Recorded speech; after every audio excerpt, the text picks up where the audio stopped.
Ohayou gozaimasu, konnichiwa, konbanwa, irashaimase. My name is Mark. Welcome to 4 DMs and 1 Idea, a Western show inspired by Eastern thought. This is a show where we welcome writers, artists, creators, and some might say philosophers in their own rights to take an idea and analyze it and create something out of it. Whether they are inspired to look inwards like the Buddhists to the East or outwards like the philosophers of the West, I look to our guests to come up with a story, character, economy, artwork, song, world, or any other thing they come up with based on the same idea that everyone will have to work with. If you have no idea of what I'm talking about, the closest Western philosophy touch point I can give you is the work of David Hume, who in a nutshell said, think of a chair. Now, once you have thought of a chair, maybe the image you have of a chair in your head is a simple brown wooden chair. I may be thinking of a red lacquered chair with a high back, ornate feet, and a pad on the seat. Neither of these are wrong. They're just different instances of the idea of a chair. Myself and our guests will take an idea and in a short amount of time create something from that idea, and then we'll all compare notes live and see how different people came up with different ideas and take you through that journey of thought. And speaking of our guests today, we're joined by an illustrious panel of who's who in the tabletop role-playing game community. Our first guest is, of course, improv expertise incarnate, Matt Stew. Matt, please tell the fine folks what you're working on, what about yourself, and what you'd like to promote. Well, hello. Thank you so much for having me, Mark. It is my distinct pleasure to be on here after having watched you for so long, especially with these incredible teammates here we have collected. Super jazzed. And you can find me on YouTube and Twitter as Improv and D&D. I'm just trying to spread the good old improv skills across TTRPGs. You can also find me on The Let Us In, a podcast where we're running through an Arium game where I play a Slenderman by the name of Henry S. Lenderman. So, nice. Yeah, that's where you can find me. And thank you so much for having me, Mark. Absolutely. And our next guest is the resident contrarian of Gamers Ledge. He started the podcast, the original podcast with me, which will follow this show about 45 minutes afterwards. Way back in 2006 when I bled blue and he bled green, it's Yakamoto Joe. Joe, hey, please tell the fine folks all about yourself, if there's anything you'd like them to know or promote as well. Same as it always has been. I'm a master. What is it? What's the saying? I'm a. Did you say you were a mess? That's what I heard. You know, yes. But a master of none. Something about being a master of nothing, but I don't know. I do a lot of things, but I'm a master at none of them. That's what I mean. I don't know what the saying is, but that's how it is. Jack of all trades, master of none. Exactly. Yes. I am into tabletop. I am into video games. I am into reading, writing, arithmetic. I'm into all those things. I'm into all manner of nerdolatry, but I am not good at any of them. And I just dip my toes into every single one of them. And so, yeah, that's me. I don't really have anything to promote except for Gamers Ledge. I'm just kind of getting reacquainted with my online persona since I was out of the industry for so long, but I'm back, baby. Nice. Perfect. Well, then that brings us to our third and final guest, one that I'm actually super excited for because it's our first time meeting and getting to talk to each other in person and to tell us more about his role in Two's Cast. That's TWOS Cast, right? Did I do that right? Oh, yeah, you did. Perfect. It's Alex Rodriguez. Alex, please tell everyone about yourself, anything that you'd like them to know, and anything you'd like to promote. Yeah, my name's Alex Rodriguez, just general tabletop RPG ne'er-do-well. Mark and Joe, I got to say, you have such an intimate relationship. You know each other's color of blood. I can't say, I assume all my friends have red blood, but, you all got down to that detail. It's very, very cool. I'm on a podcast called 2 Weeks, One Shot. We're a tabletop RPG variety podcast that is pretty much comedy show disguised as a tabletop RPG podcast where we're just a bunch of idiots doing a bunch of idiot stuff and playing one-shot campaigns every 2 weeks. And just like Mark said, you can find us over at, if you want to find the show, you go over to linktree.com/twoscast. That's TWOS cast. And we are actually about to premiere our second season on February 22nd, 2022, on Tuesday, Season 2, 2 weeks, one shot. I have a thing about twos. It's a problem. I'm trying to fix it. I'm doing my best. Please tune in. I need help. It's February of 2022 as well. Yes, yeah, February 22nd, 2022. So you got Tuesday. lots of twos. Tuesday, twos, all the way down. So before we get started, I do need to give credit where credit is due. I was inspired to create this show by Andrew Huang. He's an amazing music producer who had an idea to take 4 producers in one sample and riff on and see what everyone came up with, and it was incredibly diverse. That was the inspiration for this show. If you enjoy music and creation, make sure you check Andrew's YouTube out. Secondly, if you enjoy this kind of mental exercise for TTRPG specifically, I suggest you check out VA Redemption's Writer's Block on Wednesdays, where they're taking words from guests and building an entire world based off of those worlds.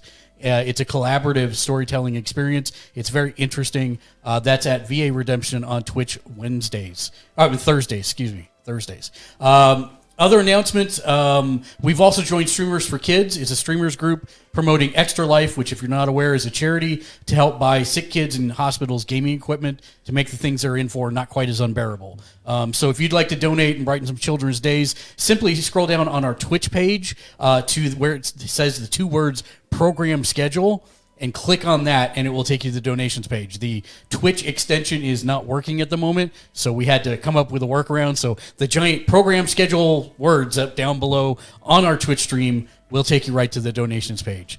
Third, I want to thank the new follows on Twitch. We blew past 500 last week and now are headed towards our goal of 750 by March 20th, which is my birthday.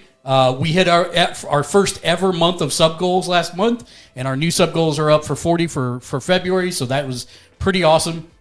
I do want to give huge shout outs to That Gamer John, Fitchinator, Redemption VA, NecroKitty, and Mystical Panda for the 5 raids last night. We truly appreciate you trusting your community with us and introducing us to theirs. I'm humbled by the support we've gotten from the TTRPG family and the amazing small streamer community we're building in this tandemly, so that's awesome. I do want to give a quick shout out to our new followers on Twitch: Boston Julio 54, Van Helsings, Kevbot MTG, Anna Meow 975, Great Games Live, Band Reaper 97, Mindless Storm Panther, Fat Dog, Knucklehead, Lectro Nemesis, The Burt Coin, Brother Wolf 7979, and of course Uncle Andros.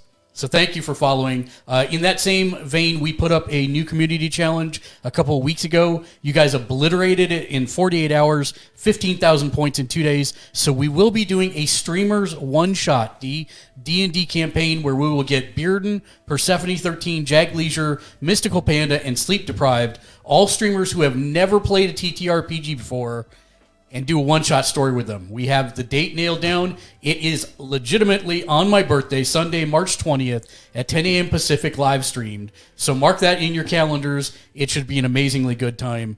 Also, the channel point rewards, there's only one this evening, and that does affect the show. It's 500 points to redeem, and it makes us all take a drink and cheer to Torm. Torm is actually the brother of my character in an 18-year-long running campaign. The one shot that we'll be doing on March 20th is actually supposed to resolve that. Do we have a Tatorm? All right. Got it, Fabi. Yeah, we do. All right, Tatorm. Tatorm. There we go.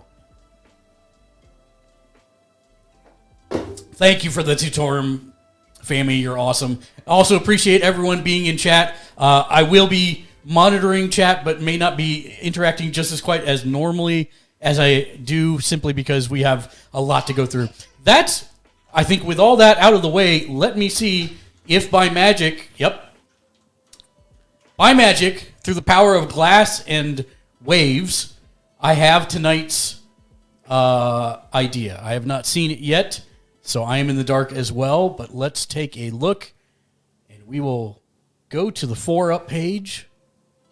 Let's see what tonight's idea is. Ferocious felines is the idea. Ferocious felines.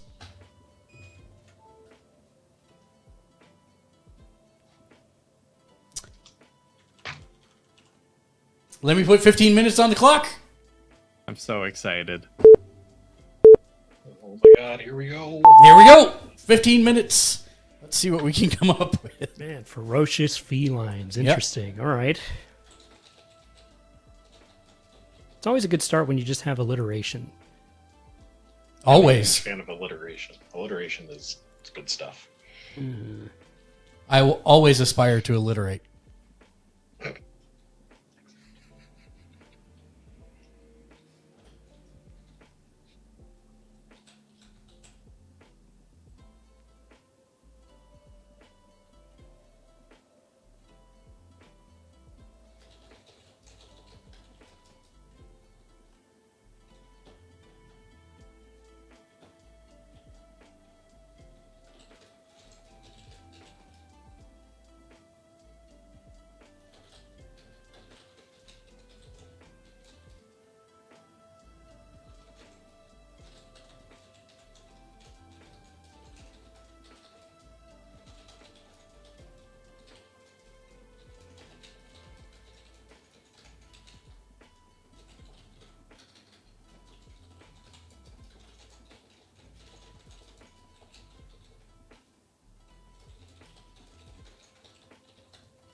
Have been and always shall be. Your What just friend. happened? Something happened. Sorry, go ahead. My bad. Someone just gave me a sub. Thank you so much. Yeah, looks like you got a bunch of gift subs. Family Bloom, thank you for the 5 gift subs. That's incredible of you. You are a rock star. Appreciate you so much. I'm going to do shout outs here in just a minute. I'm almost done with mine, actually. I've got it mostly fleshed out. Fammy, thank you, man. You're awesome. Appreciate you being here. That's amazing.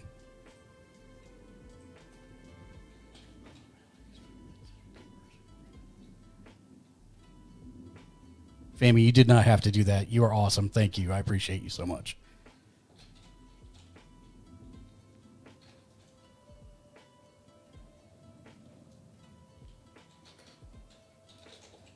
What kind of music does everyone hear on the other side?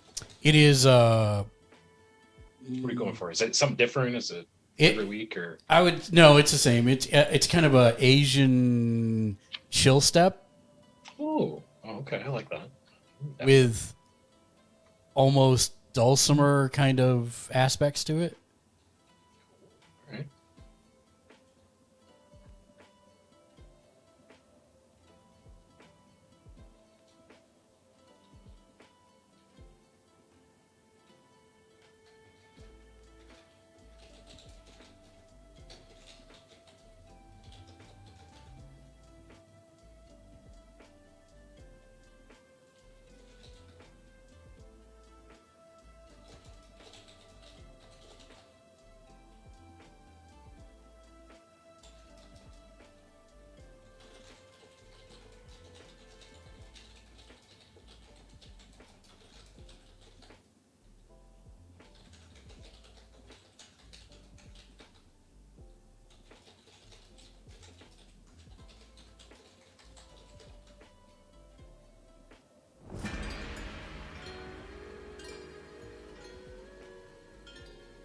Fammy, thank you for the re-up on your sub. You're amazing, dude. Thank you, man. Thanks for being here. I appreciate you so much. So it's like Sky got one, and Thin King Jeffy, and Bearden got one, and Matt Stew Drinker got one. You're awesome, dude. Thank you. I appreciate you being here so much. All right, let me start doing shout-outs because I think I've got mine pretty much done. But we have 9 minutes and 40 seconds left, so take your time. Nobody's rushing anyone.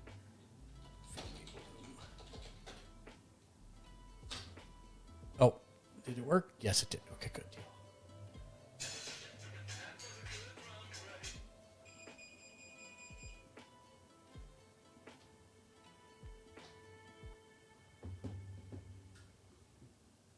So let me give it a shout out to Conjury Club.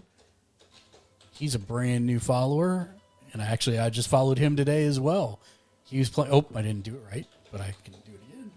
Conjury Club. Thank you for sending me that file, by the way, mate. I appreciate it. He's joining us all the way from Scotland. He's more dedicated than Ty Artemis is. He's actually here. Ty said, "It's too late. I got to go to bed." I appreciate you being here, man.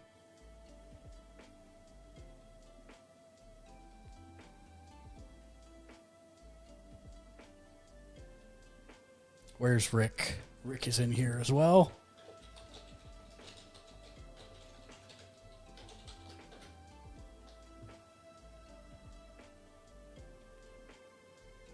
I know, right? Oh, I must have totally spelled Rick's name wrong.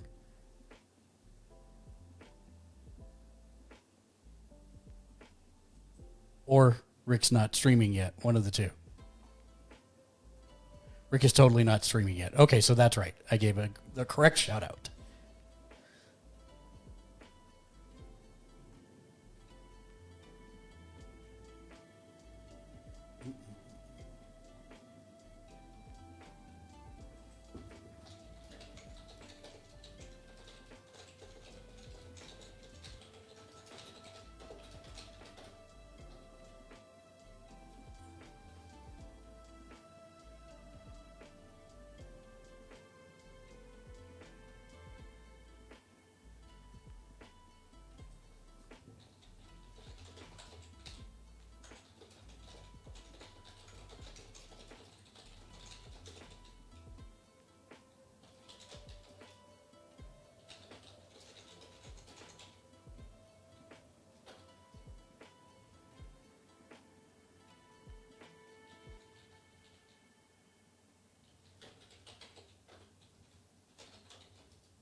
Fammy, this is not installed everywhere, but hello there. Hello there.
Fanny Bloom is the greatest. Holy crap. So many gift subs. Very awesome. We play Fortnite together from time to time, and he's really good. He's from Bolivia, That's so too. Cool. Whoa. Look at those swank new emotes, Sky. I love it. Nice.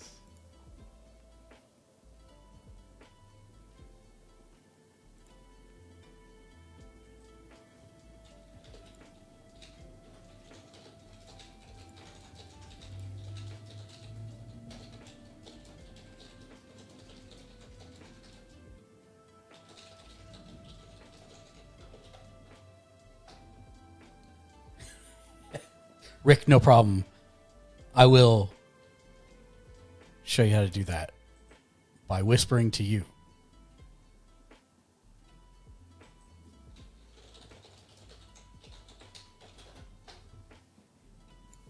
When you said that, I thought you were actually going to whisper and turn this into an ASMR.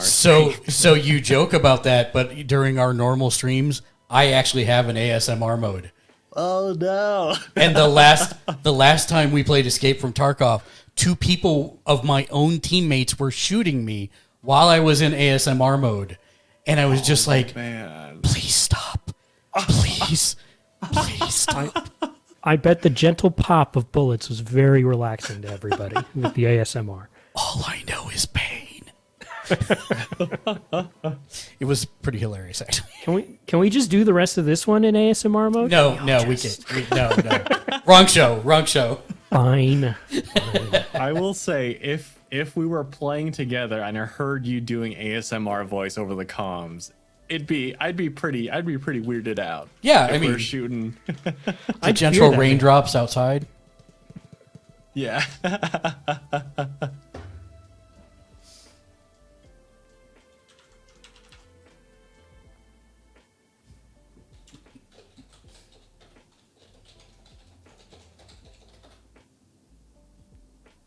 We have just under 2 minutes left. Oh, sweet.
Oh, the perpetrator of this idea has actually just entered the chat.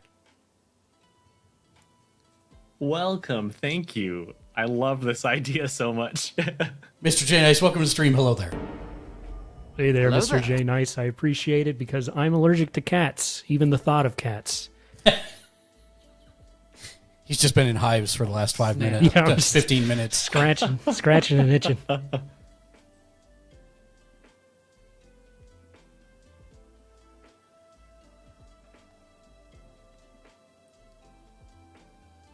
All right. Our time was up. I will be the first sacrificial guinea pig to go first. Our idea this evening was ferocious felines. So the brief was to create anything using ferocious felines. I actually went for a plot hook. So a plot hook, for those of you that aren't familiar, if it's your first time hearing about TTRPGs, generally when you're creating a campaign, you need some kind of story. And so a plot hook is exactly that. It's something to start the campaign on its way. And this could be set anywhere, but I said in the town of Waterdeep just to give some kind of frame of reference. The less fortunate have been turning up dead in more and more numbers of late. and the only thing in common for each of the bodies is that it looks like they were mauled by a tiger or a mountain lion. And the villain is actually a mage who is testing a new berserk growth formula on alley cats, who then roam the street, mauling whoever they come across. And the villain monitors it for a distance to see how long it lasts, whether they attack the first person they see, etc., etc. And the cats eventually revert back, so there's no evidence to be found other than these mauled bodies. And the reason that the villain is doing this is because he's testing it as a way to perfect the ultimate killing machine from domesticated house cats to assassinate dignitaries in other countries. I love that so much. And I came up with that in about 2.5 minutes. And I was like,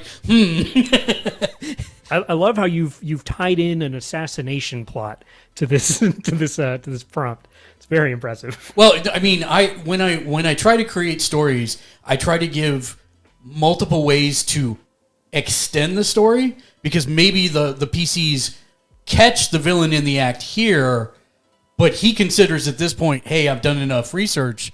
Then they can find clues as to what country they've gone to, chase after them, trying to warn the dignitaries before this happens. So it's not just necessarily a one shot. It could be extended into a campaign-long arc if you wanted it to. So that's kind of my thinking on how I got there. Ferocious felines, I mean, I am not allergic to cats, and Sky and I have talked about this before. I do not like cats. And so they want to murder me in my sleep. They stand over you. They suck the soul from your mouth while you're sleeping. I don't like cats. And so making them killing machines is a natural step in my thought processes.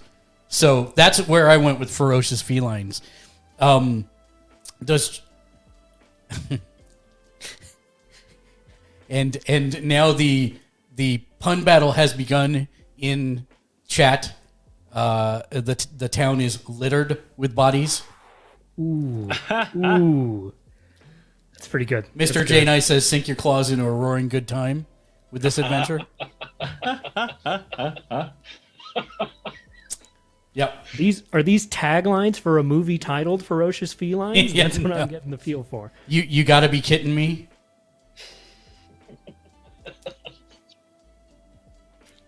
Oh, Jesus. So yes, is everyone that's here with you streamers? Actually, Alex does not stream to my knowledge, just podcast, right? Mm-hmm. Just a podcast. Matt does not stream, but he produces YouTube videos. Although hopefully that is changing soon, right, Matt? Or are we not announcing that yet? I'll be streaming a Flabbergasted game tomorrow. Perfect. But it's over on YouTube. I'm still working on trying to do the dual thing. Gotcha. And then Joe does not stream. But you can find him on Gamers Ledge Podcast on a stream in just a few minutes after this show ends. And usually somewhere around Gamers Ledge throughout the weeks. So yes. So that's questions. Does anybody have questions for my plot hook? So in your so you're saying this is a one-shot villain. If you were to extend this to the BBEG, yes, right? What's phase one? How does the party discover? I apologize, I forgot your villain's name, Catman. I'll call him Catman for now. Catman Jones. How do they discover Catman's up to no good? Well, so I would think that the setup for this would be the Watch would hire them to monitor late night activity.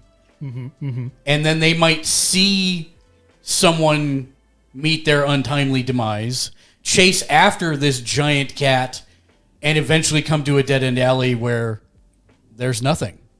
And then go back, retrace the steps. Maybe they find the bottle that the cat had been dosed with, and it has a specific property that's not from this region.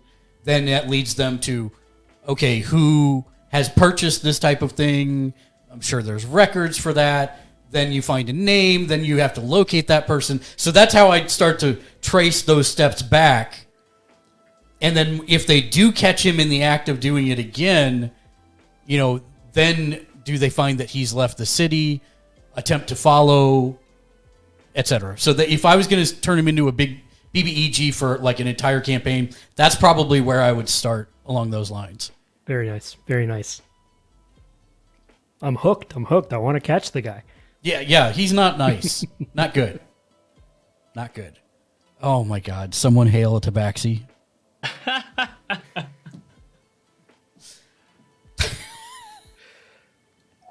The BBEG has 9 lives. Nice.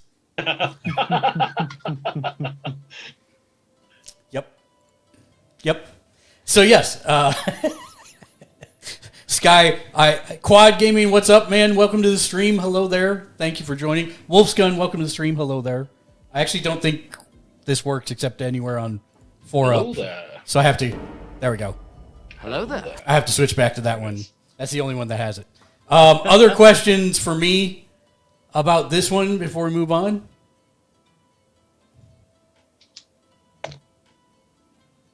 I think that's really awesome. It's different. It's very different, but there are similar. I kind of something similar in my idea, but I like kind of like with last week. I really like those sky high views, and then you can kind of narrow it in, and kind of really dial into something. So I really appreciate those kind of descriptors. Yeah. As someone who's always wanted an assassin cat, this speaks to me, and I just want to play in it. I mean, when they're... I hate cats. Cats are the worst. They're all ferocious felines for me. But I mean, they're only 5 to 10 pounds at most, unless you get a butterball who's not going to be attacking anyone because he can't even walk at that point. But anyways, no, the point is that unless you throw it at someone, even then, it's not necessarily going to do that much damage. So I had to figure out a way to turn it into like killing machine. You've got to feed it enough lasagna if you're going to throw it at someone. And make it really hate Mondays. Yeah. Gotta watch out for Mondays. The watch is really confused. Why are there no killings on Mondays? It's so weird. I believe we got a cheer to make now. Oh, did we have a hydrate? We did. We do. Sky says to Torm. To Torm. To Torm. To Torm. And Sky, since you weren't here for the explanation, Torm is a fictional character that I've been chasing after for 18 years of real time. Like, I've been playing different games for 18 years, trying to find my brother Torm. And on our one shot with all the streamers on March 20th, that's supposed to be concluded. So that's why we're cheering to Torm. All right, so that's going to do it for mine. Next up, Matt, are you good to go? Yeah, I'm ready to rock. All right, let's do it. So, first off, I do want to give big thanks to, I believe, Uncle Andros. Is that you, Alex? Yep. Great. Thank you so much for rolling the dice, landing on a 7.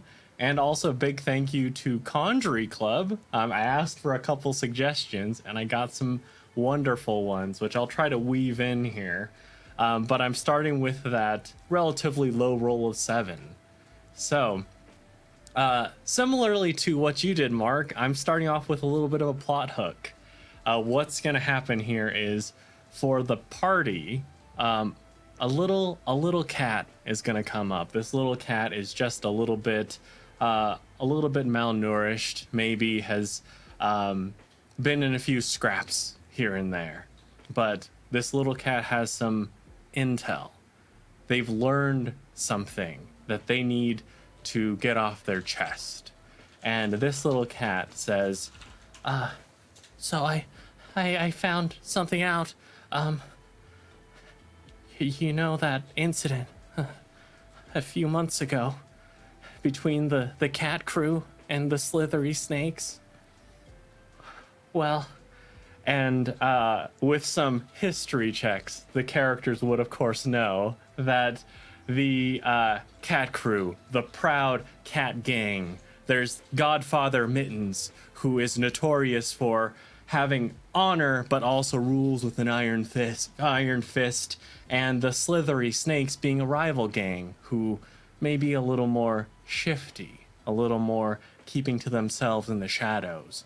But they lived in a tentative peace, and they wanted to work together. They wanted to join forces, and in this town, they met. The Godfather Mittens, they simply wanted to broker a deal. They said, "Hey, we want peace between us. We have to, if we want to take control over this town." And the snakes were suspicious, but they liked the idea. They liked the idea of having someone to work with. And they decided to meet up. Now, as they met up, the little kitten says, in that meeting, of course, we all know what happened when they opened the trunk, and there was, unfortunately, a dead creature inside, a warm blood.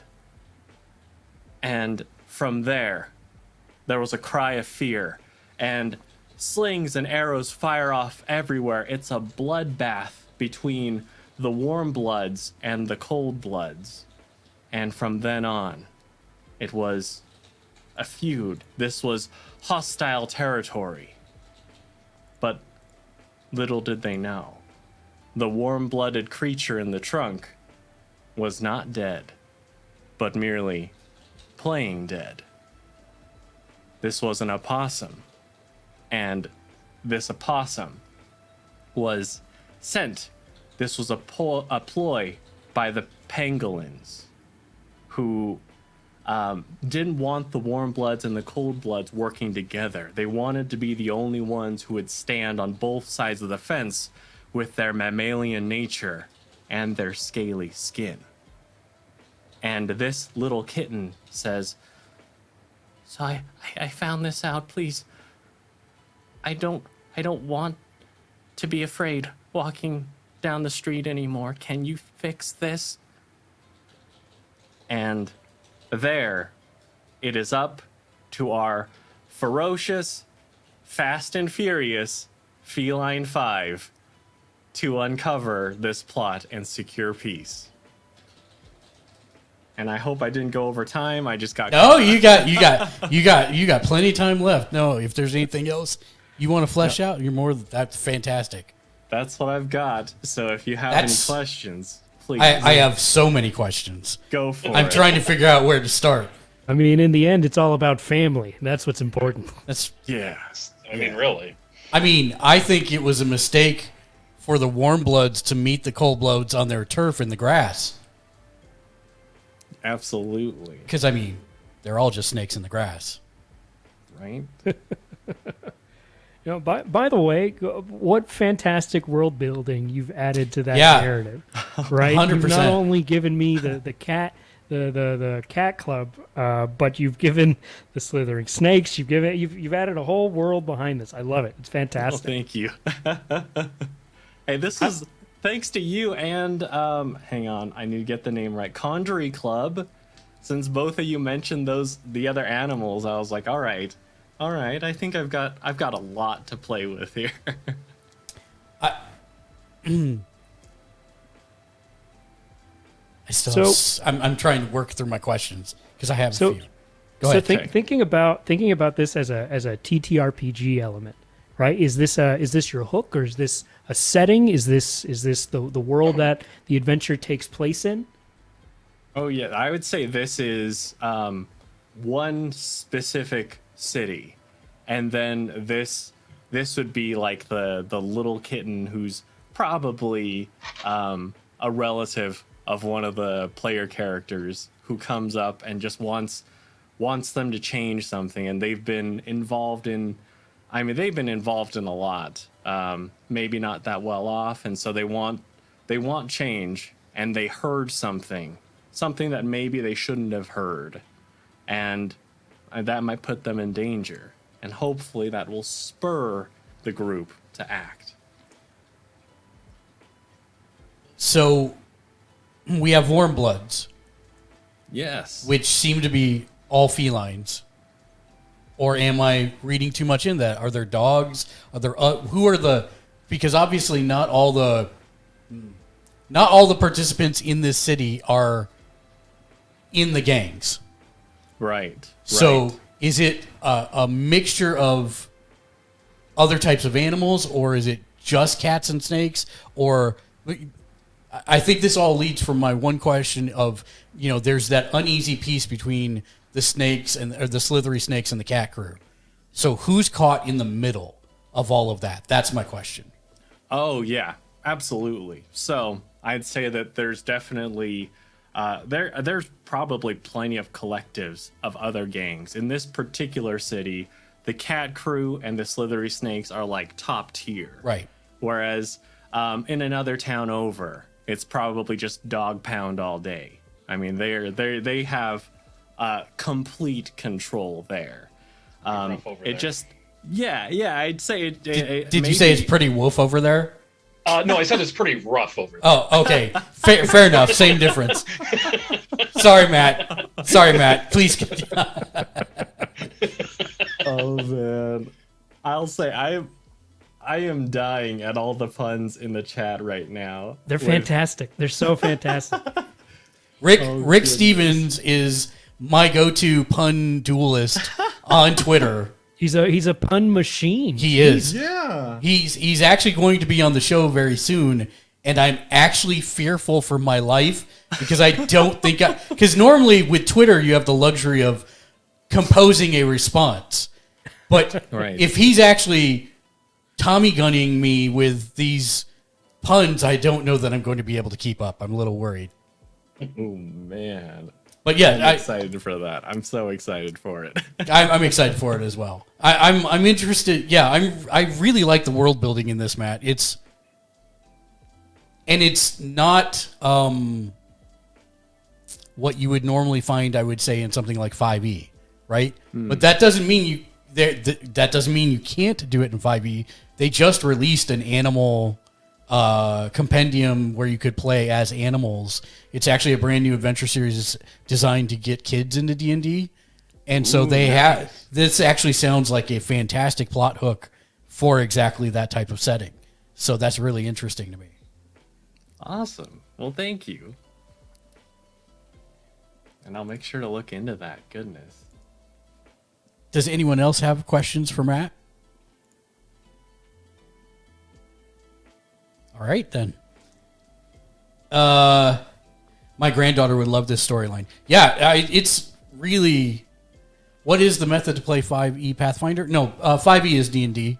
Pathfinder's its own kind of based on older form of D&D. So that's the easiest way to say that. 5e is like the more streamlined, easy to access version of D&D, I would say. But this is the one I'm thinking of. Just got released on Kickstarter probably 5 months ago, and I believe they just started shipping it and selling it. So I'll see if I can find it, and I'd play the heck out of these plots. Thank you, Sky.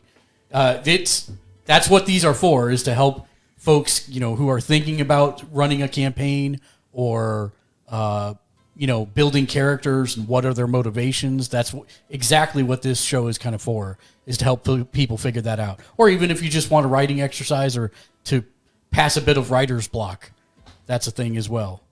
So, with them out of the way, with Matt out of the way, then our next one is Yakamoto Joe. Yeah, I mean, kind of on that. Just like last week, was it already 7 days? It's been days. 7. No, it's been 7 days. Okay. Yeah. But yeah, this has actually been like one of the best things for me because I mean, in COVID times, I kind of my creativity just kind of grounded to a halt. I just kind of let myself and so being able to sit here and like actually brainstorm ideas and stuff like that, it's been really helpful. I really like this.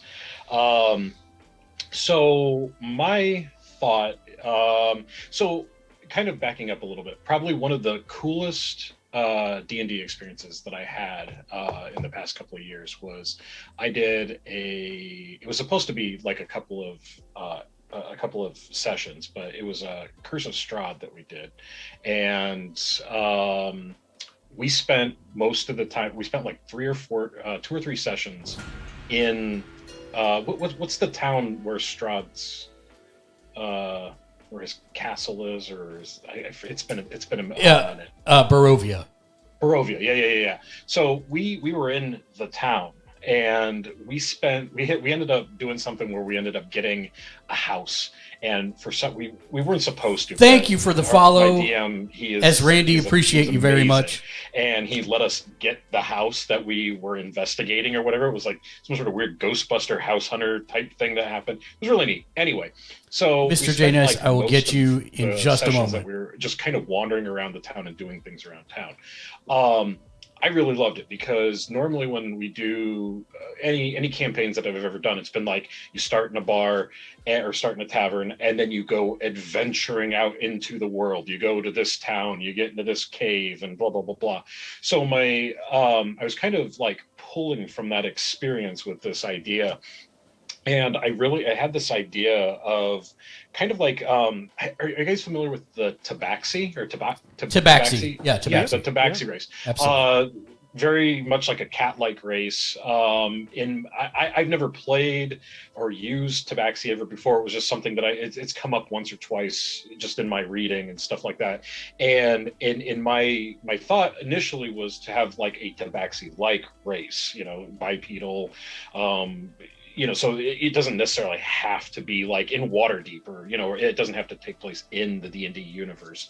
But if it did, my thought was basically to have something where you have like a group, like a small community of these like Tabaxi like cat folk, and they're very peaceful, docile, nice cats, and good kitties.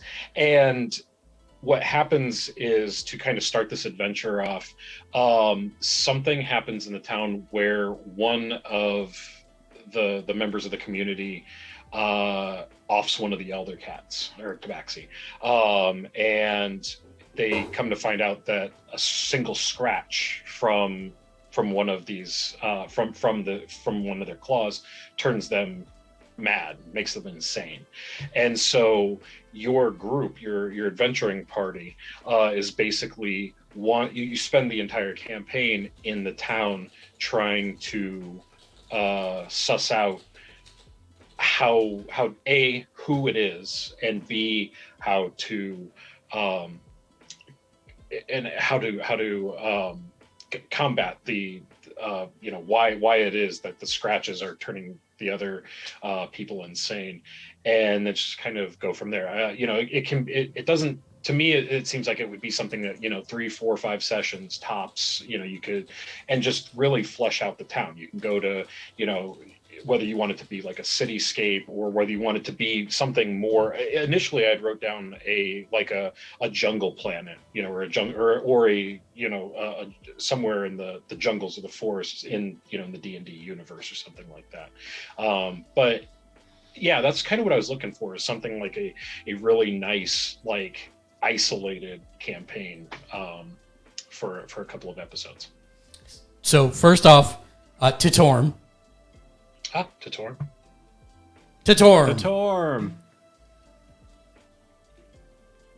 Oh, Titorm. So good. Love you, Torm. Be hydrated, Torm. Yep. You. And then second, the pun I put in chat, would battling against this group be a war of contrition? Ooh. Nice. Nicely done. Nicely done. I like how you've kind of left this, and you touched on this, right? You kind of left this broad enough to where you could really apply it to several different settings. You have a setting in mind, but leaving it kind of open makes it very adaptable.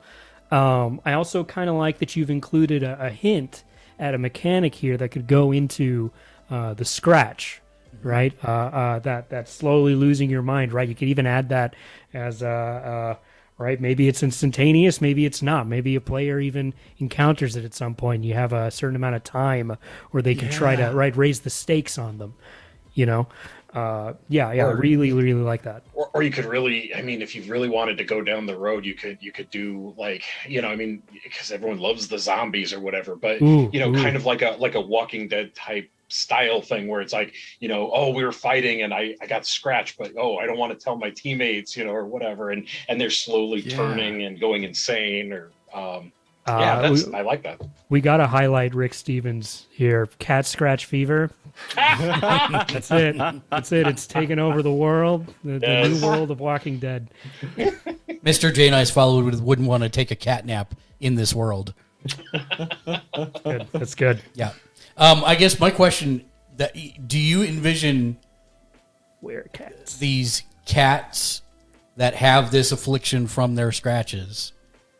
Is that with them being peace loving? Do you see a way to cure it or stop it, or do you see that nope, that's it and it's permanent? Or what would you see as the next steps? Right? Is it that they help the PCs would help the cats try and find a cure, or would it be that they try and find a cure for the people who've been afflicted? Where do you see that going? Just in your mind. So in my mind, I would think that. So in my mind, in my campaign, if I was doing it, I would have it be where it would be something where it was a slow moving disease. So so rather than maybe even having the elder be killed, maybe he has been scratched, and so suddenly he's starting to molt and he's coughing up fur balls, and he's starting to lose his fur and stuff like that. And so you as the adventuring party are then tasked to find out what's wrong with chat. Please come up with a punnyful name for our village elder here, but yeah, I think it would be a slow moving thing rather than because I think it could then become, especially like if you get into combat and things like that, I think it would be way too easy to go down the road. It's like, oh well, you got scratched, so you're a Gurkat or whatever. I'm not shaking my head at you, Joe. I'm shaking my head at chat. All around. Around. The chat. That's why I said it, because I knew the chat would come through. Mr. J Nice wanted to know if it was slow, would it lead to being catatonic? Yes, it would. My heart can only take so many puns, chat. Oh, you're in the wrong place, Alex. To Torm. We have another redemption. To Torm. You're welcome. I was thirsty. Oh my goodness. Garfold. That's nice. Nice, Alex. That's good. I'm here to help. You can say those. You don't have to type them in chat. I'm just saying you have the platform. Alex is just setting traps for Yeah. That's right. That's right. Sprinkling them in. So would you want the PCs to be able to try and find a cure for the afflicted or for the cats or both? Yes. Yeah. Both, okay. Yeah. That would be, I mean, in my thing, that's what it would, especially since you're only doing a couple of, in my mind, this is, a couple of sessions, 3, 4, 5 sessions tops. And so I would think that it would just be, everything that you would need, for me at least anyway, everything you would need would be somewhere in the town that you're at. You're just going from house to house, and, visiting with different people, getting buildups, maybe talking to maybe 20, 30 people tops, and everything you need is just right there in the town. I really like the idea of having a self-contained thing rather than being so broad, because I've done so many campaigns that are so broad, and sometimes you're like looking back on notes from 12 sessions ago about this troll that was Clark from the beginning of the from the very first session that you had. Suddenly he's the guy that's got Clark's pants, and you're like, well, why does he have Clark's pants? And you're just like, I don't know. Yeah, it's Clark, whatever. How would you describe patient zero? Right? Does patient zero encounter something that then gives it to them and then they spread, or is this I don't know, how does what's the beginning of the cat scratch fever plague? So in my mind, I look at it as a God damn, I can't come up with that. Patient Zero needs to be named Stevens. I'm just throwing that out there right now. Well, in my mind, I'm thinking like a Game of Thrones. There's no good pun right off the top of my head. Some sort of like a Game of Thrones scenario where there's like the villain, if you will, wants the throne, the box. I don't know, the litter box. The litter box. The golden litter box. Fantastic. And so yeah, I'm thinking that it's some sort of like a concoction that they worked up, like catnip or something. I don't know. So it's like bad catnip, I guess, and yeah, and then from there, they're basically like trying to suss out, is it a chemical thing? Is it something that's going on naturally? Is it old age or whatever? I mean, there's lots of different directions that you can kind of take that, I guess. What I need out of this is at some point one NPC has to say, "What has cat science done?"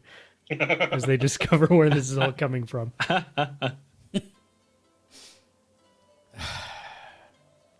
Chat is, I love you, and you're also making my soul hurt. I'm glad I don't have the chat up. It's just like legit. It's a scroll of puns. That's all it is. It's just like I would be so entirely distracted, right? Yeah. It's a scroll of puns is both a threat and an invitation. That's correct. Mr. J. Nice says, would they be able to sniff out the culprit, or would they get away by a whiskers margin? Ooh, yes. So that's very good. Yes. Good. Any other questions for Joe on his? All right, then. Then that brings us to, last but certainly not least, Alex. The floor is yours. Least. It's all right. Okay. You all made settings. I made something a little different. That's awesome. Let me put my movie announcer voice on. Expelled from the pack for the unspeakable crime of being absolutely too ferocious as a feline. Mercator meow. And then insert cool guitar riff.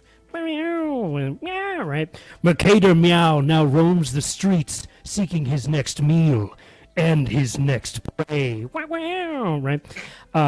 Wearing a totally rad piece of armor made of tinfoil, toothpicks, and covered in chocolate to ward off the sworn enemy, the canines. Mercator's Meow's life mission is simple. Find the most delicious piece of tuna out on the streets.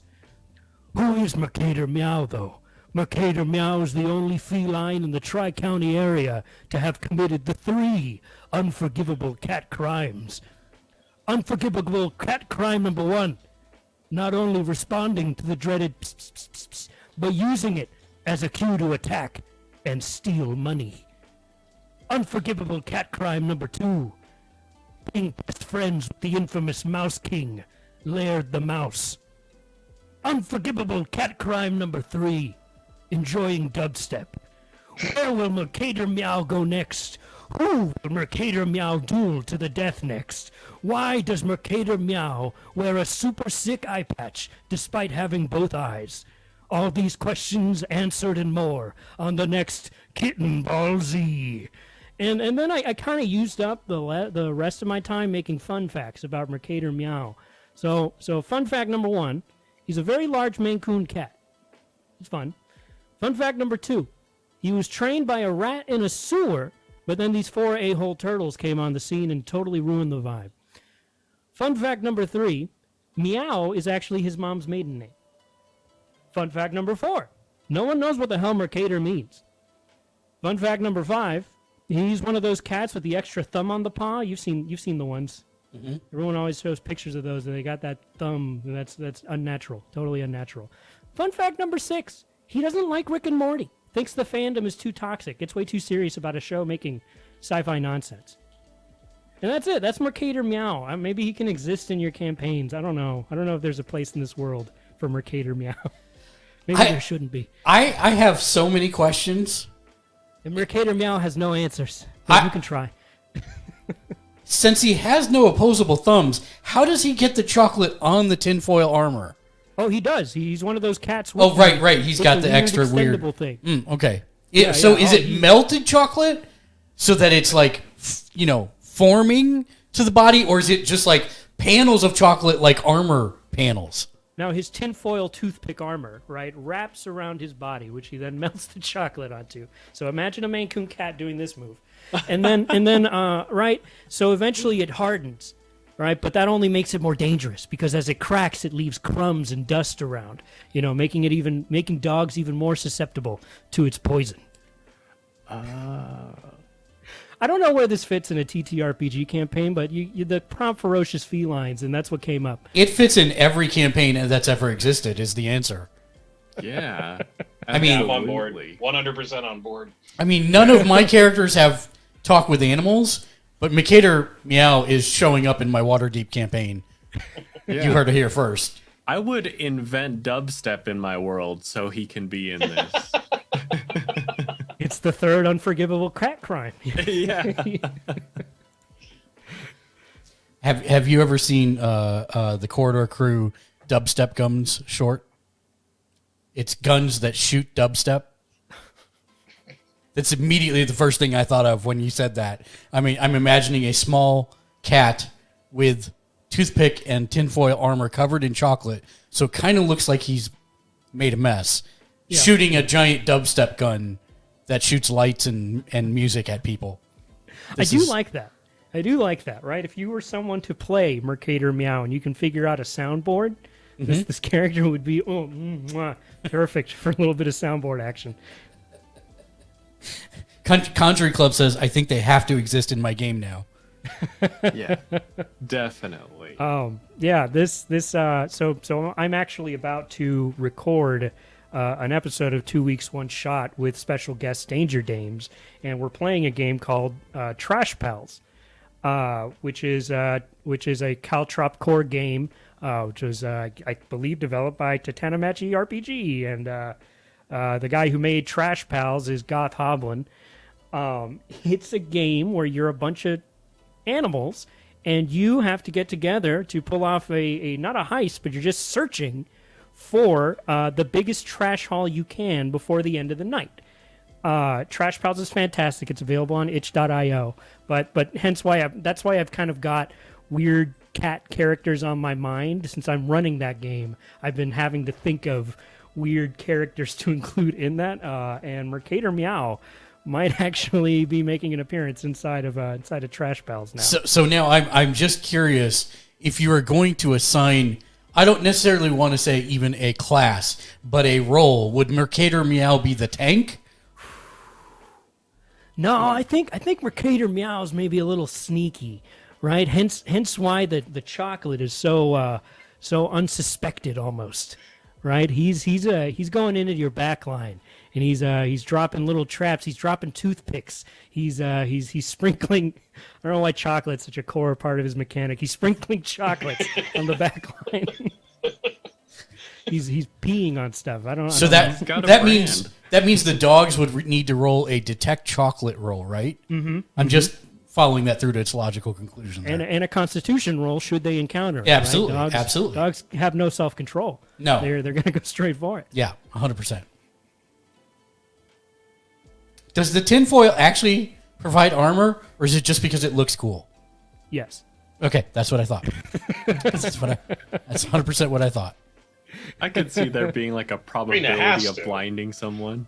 Oh, I yeah. like that. There you 100%. Go. In a tough situation, he'll point himself at the sun and then just... Well, that's perfect. I love it. Yes. Rick actually really kind of said something that's pretty funny, but also on point here. his disguise kit should be different forms of chocolate. Sometimes it's white chocolate, sometimes it's dark chocolate, sometimes it's milk chocolate. Now, this goes to show how little I know about cats. Can cats eat chocolate? I know they shouldn't, right? No animal should, but can cats do? Definitely ill to them. I think. Okay, got it. I have nothing to back that up, but I think cats. It's like if you throw a piece of cheese on their face, they like. But maybe Mercator has followed the Princess Bride formula of he has used it on his armor so much he is now immune to iocane powder. Yeah. There you go. Yeah. Io chocolate cane powder. You have spoken, and therefore it is. So. And Rick Stevens, you are right. He is safe from alien thoughts. That's right. Or mind control rays. Nope. Won't get through it. Passes all conspiracy. He knows all about the deep state too.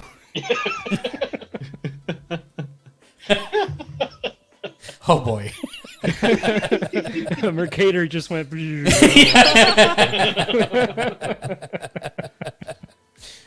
Well, other questions about Mercator? See, this is. My father was killed by a six-fingered cat. I love it. If I can add one more thing, it's Mercator Cat TM. I own that. All right, no. Sure. No. Free for everybody. This is exactly one of the reasons I wanted to, and I said this last week too. One of the reasons I wanted to start this show is because we have so diverse things out of one simple idea, and I love all of them. It is not a case where I say there's no wrong answer, and there's not, and that's the best part. But each of us went a completely different direction with this, and I love where it took each of us as well. You have the TMT with your backstory because you incorporated the TM. Yeah, nice. That was nice. I appreciate that. So yeah, this is the whole reason. If you are working through creative writer's block, I think you've got a ton of great ideas right here to help you with your development of your campaign. Even if it's just a small side story for your characters, there's all kinds of craziness here to help you go along with that. I want to say thank you again to each of my guests. Again, if you would, let's start with you, Matt. Tell the people where they can find you again and what is going on with you, what you've got coming up, your Flabbergast stream and all that good stuff. Yeah, absolutely. So if you want to watch me do a live stream of Flabbergasted, I'll be running that tomorrow at 6 p.m. MST. You can find me on Improv and D&D on YouTube and Twitter, and also on The Lettuce Inn as Henry S. Lenderman. We're getting to the end, so I'm very excited about that. But aside from that, I mean, just thank you so much, Mark, for hosting this wonderful stream. Thank you, Joe and Alex. Y'all have been hilarious. It has been a blast. Thank y'all so much. Absolutely. Joe, anything you want to shout out or call out? I will see y'all in about an hour. Yeah. 7:15 is the Gamers Led podcast, so we'll be back in just a little bit with that. Thank you for doing the promo for me, Joe. I appreciate that. No problem. And then and then also just it's great to meet some new friends already. Great listening to all these great ideas. This has been very therapeutic for me. I love it. This is fantastic. So yeah, thank you guys. And then last but not least, Alex. Yeah, but just quick round of applause. I'm not going to clap into the mic, but Matt, Joe, those are fantastic. Mark, this is a fantastic show. I had a blast. I've been Alex Rodriguez. You can find me on a podcast called 2 Weeks, 1 Shot. The link to find it is linktree.com/TwosCast. That's TWOS cast. We're about to have our second season come out. That is, as if you all want to say all the twos with me, season 2 on February 22nd, 2022, Tuesday. And we're actually calling it the Year of Twos. Unforgivable cat crime number 4 is not listening to Twoscast on Tuesday. That's right. 100%. Thank you all. Thank you so much for having me on. It's been such a pleasure. Matt, Joe, Mark, it's so great to interact with you and to get to see your faces and just hear these ideas. It was fantastic. Thank you. And I want to thank everybody that came and hung out. So first off, thank you to, of course, all the guests. Thank you to Rick Stevens. Thank you to Mr. J Nice. Thank you for Mr. J Nice for coming up with the idea for this evening. If you would like to submit an idea, all you have to do is head to patreon.com/gamersledge. You can become one of our Rockstar supporters for as little as $1 a month, and that gets you the ability to submit a idea to the show as well. We appreciate everybody coming by. Conjury Club, Uncle Andros is you, so I gotta scroll past that one. Cactus Arcana, thanks for coming and hanging out. Who else do we have? Of course, Sky, thank you for coming in. Thank you for all the redeems as well. And the puns. And oh the my God, puns. Thank you for all the puns. Absolutely. Wow. The puns make the show exactly what I wanted to be. Quad Gaming TV, thank you for coming in with your hype as well. And then I think that's everybody. So thank you to everybody that's been watching. As always, we're going to be back at 7:15 Pacific, 9:15 Central, 10:15 Eastern. That would be 2:15 GMT with Gamers Ledge Podcast in just a little bit. We will quickly do our schedule outro, and then we'll head off after that. We're going to raid somebody. So if you would, please do stay here just so they get some love. I always like to try and pay it forward so that other people can grow their communities as well. And I know just the person I want to raid. It's DMDM Studios. He's an excellent supporter of the TTRPG family community. They're currently running a tabletop RPG, so we're going to head there next. So right after the schedule is when we'll raid over. So thank you again, everybody, and we'll see you in about 45 minutes or so.